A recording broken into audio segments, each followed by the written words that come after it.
Morning. സാറിൻ്റെ പേരൊക്കെ പറഞ്ഞല്ലേ, ജൂലിയൻ സാർ എന്ന് പറയല്ലേ. ഞാൻ ടീച്ചേഴ്സിനെ പഠിപ്പിച്ചുകൊണ്ടിരുന്ന ഒരു സ്ഥാപനത്തിലെ പ്രധാന അധ്യാപകനായിരുന്നു. നിങ്ങൾ റിട്ടയറായോ? ഇന്നത്തെ ഡേറ്റ് എല്ലാവർക്കും അറിയാമോ? ഇന്നത്തെ ഡേറ്റ് 11. ഇന്നത്തെ ഈ മാസം ഏതാണെന്നറിയാമോ?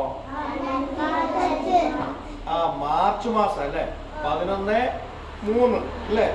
പിന്നെ വർഷം ഏതാ? 2025. ഇനി കുറച്ച് ദിവസം കൂടെ കഴിയുമ്പോൾ നമ്മുടെ സ്കൂളൊക്കെ പൂട്ടുമല്ലേ, നമുക്ക് അവധിയൊക്കെ ആവും. പിന്നെ നമ്മൾ 2 മാസം വീട്ടിലൊക്കെ ഇരിക്കും. സന്തോഷമാണോ? അവധിക്ക് വീട്ടിലിരിക്കുന്ന സന്തോഷമാണോ? ഇപ്പൊ കുറച്ച് മുമ്പ് ക്ലാസ് എടുത്ത സാറ് നിങ്ങളോട് പറഞ്ഞു നിങ്ങൾ ചില ജോലികളൊക്കെ ചെയ്യുന്നുണ്ടെന്ന് പറഞ്ഞില്ലേ. അപ്പം ചിലരൊക്കെ പറഞ്ഞു ഞങ്ങൾ പാത്രമൊക്കെ കഴുകുന്നുണ്ട്. ശരിയാ, പാത്രം കഴുകുന്ന ജോലി. പിന്നെ മുറ്റടിക്കുന്നവരൊക്കെ ഉണ്ടല്ലേ, മുറ്റടിക്കും. പിന്നെ ചിലർ പറഞ്ഞു ഞങ്ങളുടെ വീട്ടിലെ പട്ടിക്ക് തീറ്റി കൊടുക്കുമെന്ന് പറഞ്ഞല്ലേ അല്ലേ. അപ്പോൾ ഇതൊക്കെ എന്താണ്, നമ്മളെ കൊണ്ട് പറ്റുന്ന ചെറിയ ചെറിയ ജോലികളാണ് അല്ലേ, ജോലികളാണ്. അപ്പം ഇനി നമുക്ക് ചില ഹോബികളെന്ന് പറയും. ഹോബി എന്ന് പറഞ്ഞാൽ ഇഷ്ടപ്പെട്ട വിനോദങ്ങൾ. ഞാൻ ഒരിക്കലും ഒരു സ്കൂളിൽ ചെന്ന് ചോദിച്ചു, നിങ്ങൾക്ക് ഇഷ്ടപ്പെട്ട വിനോദം എന്താണ്, നിങ്ങൾ ചുമ്മാ ഇരിക്കുമ്പോൾ ചെയ്യുന്നു. അപ്പോൾ ഒരു കുട്ടി കൈപൊക്കി പാവം പറഞ്ഞതിനോട് അവന് ഈ പഴയ നാണയങ്ങളൊക്കെ, കോയിൻ കേട്ടല്ലേ, പഴയ പൈസയൊക്കെ ഇല്ലേ, അതൊക്കെ അവനിങ്ങനെ ഒരു പാത്രത്തിനകത്തിട്ട് സൂക്ഷിച്ചു വെക്കുമായിരുന്നു. അപ്പോൾ ഞാൻ പറഞ്ഞു വെരി ഗുഡ് എന്ന് പറഞ്ഞു. അടുത്ത വേറൊരു കുട്ടി കൈപൊക്കി. അപ്പോൾ അവർ പറഞ്ഞു ഞാൻ ഈ പലതരത്തിലുള്ള സ്ഥലങ്ങളിലൊക്കെ ചെന്ന് കഴിയുമ്പോൾ മണ്ണില്ല, മണ്ണ് ഇപ്പം മണ്ണിൻ്റെ കളറൊക്കെ വ്യത്യാസമുണ്ട്. നമ്മളിവിടുത്തെ മണ്ണിൻ്റെ കളർ പോലെയല്ല വേറെ സ്ഥലങ്ങളിൽ കല്ലുകളൊക്കെ. അങ്ങനെ മണ്ണ് ശേഖരിക്കുന്ന ഒരു കുട്ടി ആ സ്കൂളുണ്ട്. എന്നിട്ട് അതൊരു ചെറിയ പ്ലാസ്റ്റിക് കവറിനകത്ത് ഇങ്ങനെ അവന് റബ്ബർ ബാൻഡൊക്കെ ഇട്ട് ഇങ്ങനെ അവൻ്റെ വീട്ടിൽ വെച്ചിട്ടുണ്ടെന്ന് പറഞ്ഞു. എനിക്ക് വളരെ സന്തോഷമായി. എന്നാൽ ഒരു കുട്ടി കൈപൊക്കിപ്പോൾ എന്നോട് പറഞ്ഞു എന്താണെന്നറിയാമോ, അവൻ വീടിക്കുറ്റിയൊക്കെ സൂക്ഷിക്കുന്നുണ്ടോ. വീടിക്കുറ്റി. ഞാൻ ചോദിച്ചു അതെന്തോടോ അങ്ങനെ, അത് എങ്ങനെയാണ് ഹോബി ആകുന്നെന്ന് ചോദിച്ചു.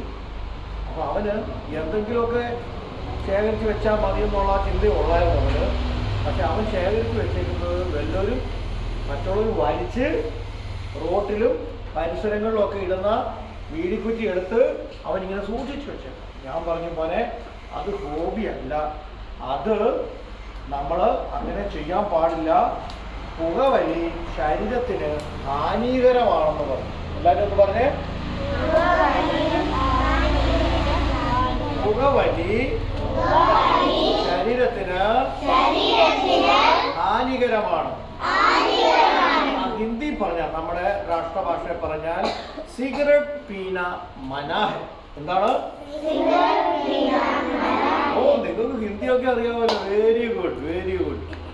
അപ്പം ഞാൻ അവരോട് തീർത്ത് ഞാൻ പറഞ്ഞു, നീ ഇന്ന് വീട്ടിൽ ചെന്ന് കഴിയുമ്പോൾ ആ വീട് ശേഖരിച്ച് വെച്ചേക്കുന്ന ആ വീടിക്കുറ്റിയൊക്കെ എടുത്ത് കളയണമെന്ന് പറഞ്ഞു. അപ്പോൾ ആ ക്ലാസ്സിലെ തന്നെ ഒരു പയ്യൻ ആ സ്കൂളിലെ പറയുകയാണ് എന്നോട്, സാറേ ഇവന് ആ വീടിക്കുറ്റിയൊക്കെ എടുത്ത് വലിച്ചിട്ടുണ്ടെന്ന് പറഞ്ഞു.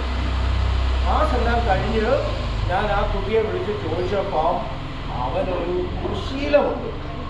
ഇവൻ ഈ ശേഖരിച്ച് വെക്കുന്ന ഈ വീടിക്കുറ്റിയൊക്കെ എടുത്ത് അവന് ആരും കാണാതെ വലിക്കുന്ന സ്വഭാവമുണ്ട്. അപ്പം ഞാൻ പറഞ്ഞു മോനെ, ഇത് ഭയങ്കര അപകടമാണ്. ഇതിൻ്റെ തൊണ്ടയിലൊക്കെ ഇതിൻ്റെയൊക്കെ പ്രശ്നം വന്നു കഴിയുമ്പോൾ ക്യാൻസറൊക്കെ ഉണ്ടാകും. അതിന് ചില ദൂഷ്യഫലങ്ങളൊക്കെ പറഞ്ഞു. നീ ഒരു കാര്യം ചെയ്യണം, നീ ആ വീടി കുറ്റി എല്ലാം കൊണ്ടുവന്ന് നിൻ്റെ സ്കൂളിൽ ടീച്ചറിനെ കൊണ്ടുവന്ന് കൊടുക്കണം. ടീച്ചറിൻ്റെ ഇനി അങ്ങനെ ചെയ്യരുത് എന്ന് അവന് തീരുമാനം എടുത്തു.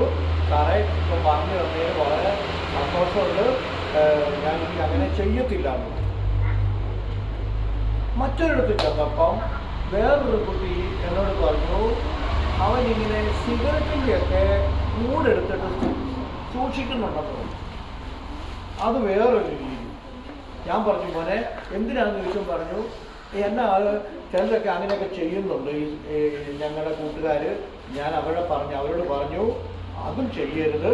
കാരണം നമ്മളിങ്ങനെ ഉള്ള പുകയില അല്ലെങ്കിൽ ഇങ്ങനെയുള്ള ലഹരി പിടിപ്പിക്കുന്ന സാധനങ്ങളൊന്നും നമ്മൾ തൊടുകയോ മണക്കുകയോ ഉപയോഗിക്കുകയോ അത് ശേഖരിച്ചു വെക്കുകയോ ചെയ്യില്ല.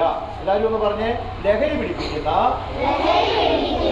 ഒരു സാധനവും തൊടുകയോ മണക്കുകയോ സൂക്ഷിച്ചു വെക്കുകയോ